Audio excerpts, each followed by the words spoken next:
Au mon engagé, oui, merci, prophète de la nation, c'est la baraka. Félicitations, félicitations. Vous comprenez ma cam. Hey, bino bwana au sakana de Niles. Comme na kimisie pétage. Na yebise jour koleko fingi mutu. Ubandiko sala banalize ya buzoba wana. On dit maman mbuto sala yote. Nazela nini? Che, tokolata na. Ye pa yebi na liboma. Deniles, ayebi nga deja. Yameka ko bimacha mutuboy na pétage amona. Na osirisa keveki na yana. Azongi na mboka kuna ya basakata. Botika ba blague wana. Na bengani de Niles officier na pétage. Na pesi yango pa lite ya kanda. Oya kabela mutu kezanga moteur ezanga na boîte.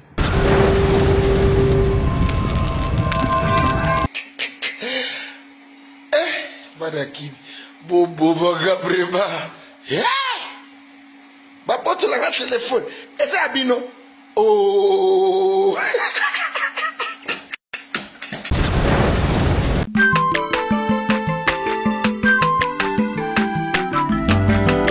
Mwana moto te po akosangai abongwa ni pete po awangata Nzambe ya le Nazarien, le Nazarien, le Nazarien, le Nazarien.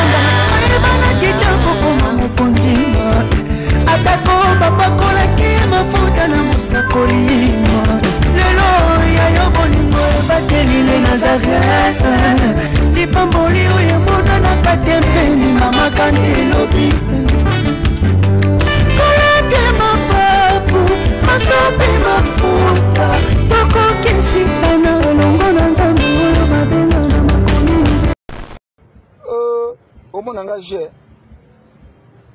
oui merci, prophète de la nation, c'est la baraka. Félicitations, félicitations. Vous comprenez ma cam. Hey. Bino bwana au sakana de Niles. Comme na kimisie pétage. Na yebise jour koleko fingi mutu. Ubandiko sala banalize ya buzoba wana. On dit maman mbuto sala yote. Nazela nini? Che, tokolata na. Ye pa yebi na liboma. Deniles, ayebi nga deja. Yameka ko bimacha mutuboy na pétage amona. Na osirisa keveki na yana. Azongi na mboka kuna ya basakata. Botika ba blague wana. Na bengani de Niles officier na pétage. Na pesi yango pa lite ya kanda. Oya kabela mutu kezanga moteur ezanga na boîte. Yo mona engagé. Bana mai, bo mona engagé. C'est abo finganga na lobagate. Je dois comprendre baraka msusu Bo comprendre baraka msusu ozonga na Rwanda. Itonga makitoko. Ngana Rwanda na komate. Tika ukosela nga makama. Tika kufula pe Rwanda. Ero zolo ba mama Rwanda ozo fula Rwanda. Na sina expire boyo kati.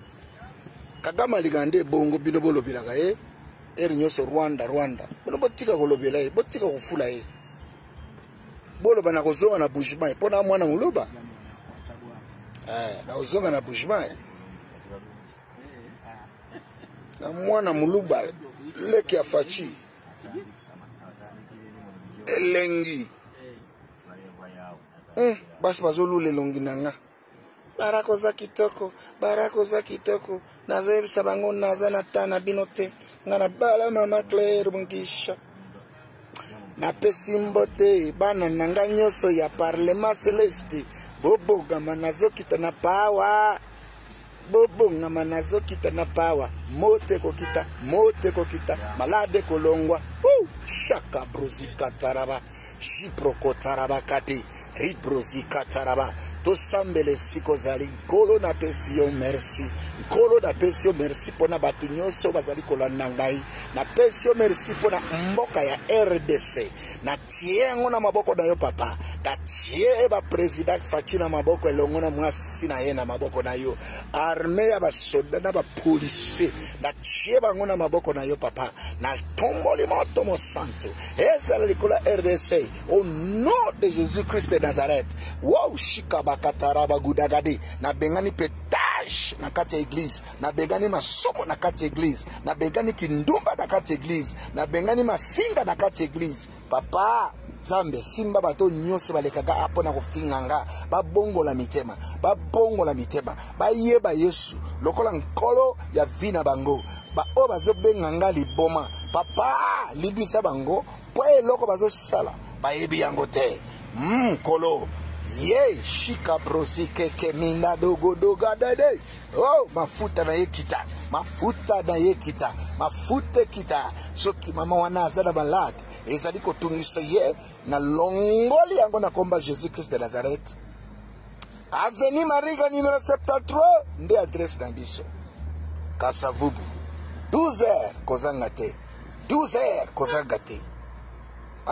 Bishop azokita na mafuta ya sika, ba revelation ya sika, nguya ya sika, buyana bago, toko chabago maboko.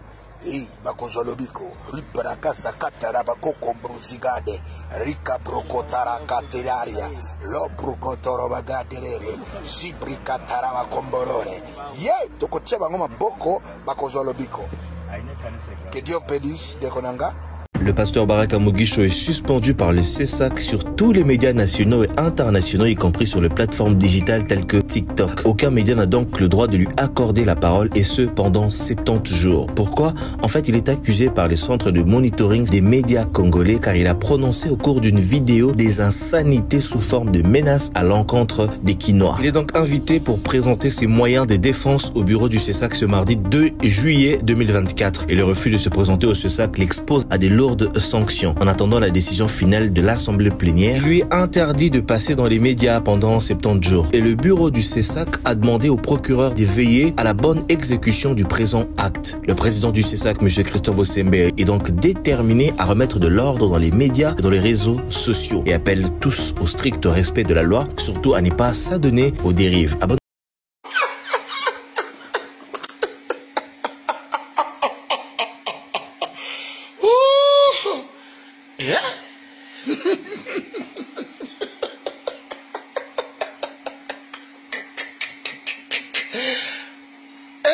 Madaki bobo baga prema bapoto la téléphone et ça abino oh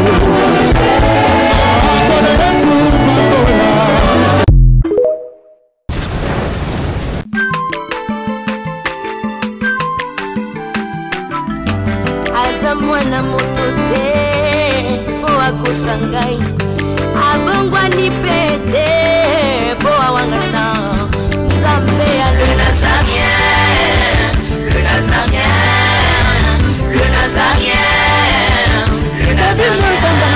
Bana kitoko koma mukondima atako bapakolaki mafuta na musakolima lelo ya yobolingo bateli le Nazarien lipamboli oyo mona na katempeni mama kandelobi